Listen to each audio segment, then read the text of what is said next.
সন্তানকে পড়ার টেবিলে বসার পর মাথায় হাত রেখে এই আমলটি যদি আপনি করতে পারেন, তার স্মৃতিশক্তি এত বেশি বৃদ্ধি পাবে আপনি কল্পনাও করতে পারবেন না। সন্তান নিয়ে অনেক টেনশন আছে না? জুমা নামাজের পরে অনেকেই তো আপনারা দেখা করেন যে হুজুর একটু পানি পড়া দেন। আমি বলি যে কেন? বলে যে আমার ছেলে সন্তান মেয়ে সন্তান মেধা নাই, স্কুলে পড়ে অনেক পড়ে কিন্তু রেজাল্ট ভালো হয় না। আবার রেজাল্ট যদি ভালো না হয় এলাকায় মুখ দেখানো যায় না। এই ঝামেলার মধ্যে আমরা আছি না নাই? এই জন্য সন্তান যখন পড়ার টেবিলে বসবে ওই সময় সন্তানের মাথায় হাত রেখে এই দোয়াটি আপনি 7 বার পড়বেন। এটা আমার কথা নয়, বিশ্বনবী সাল্লাল্লাহু আলাইহি সাল্লাম নিজে তিনি দিনের চাচা আব্বাস রাদিয়াল্লাহু তাআলা আনহুর মাথার মধ্যে হাত রেখে বিশ্বনবী নিজেই দোয়া পড়েছেন। আর এই দোয়ার বিনিময়ে আল্লাহ পাক রাইসুল মুফাসসিরিন আব্বাস রাদিয়াল্লাহু তাআলা আনহুকে বানিয়ে দিয়েছেন। সুবহানাল্লাহ পড়বেন না? বিশ্বনবীর চাচা আসলেন, এসে বললেন ভাতিজা যা বলো সব তো শুনি, কিছুই তো মনে থাকে না, কি করা যায়? বিশ্বনবী বললেন মনে থাকে না কেন? তিনি বলছে জানি না, ব্রেন নাই, মেধা নাই, মনে থাকে না, সব পড়াগুলি ভুলে যায়। বিশ্বনবী সাল্লাল্লাহু আলাইহি সাল্লাম তিনার চাচাকে ডাকলেন, ডেকে বললেন চাচা এদিকে আসো। চাচার মাথার মধ্যে হাত রেখে বিশ্বনবী যেই দোয়া পড়েছেন ওই দোয়াটি বলছি।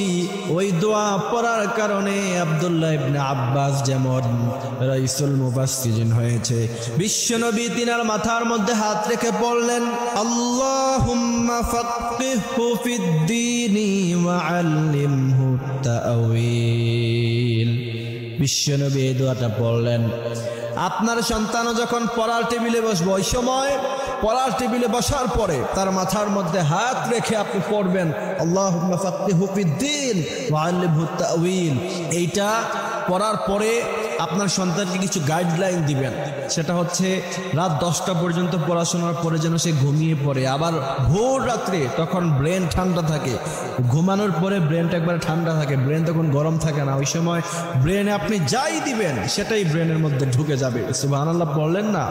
এই জন্য যারা হিফজ পড়ে, কোরআনে কারীম হিফজ করে, যারা পুরো 30 পারা যারা মুখস্থ করে, আমরা যারা মুখস্থ করেছি আমরা 10টার পরে কিন্তু আর কখনো পড়তাম না।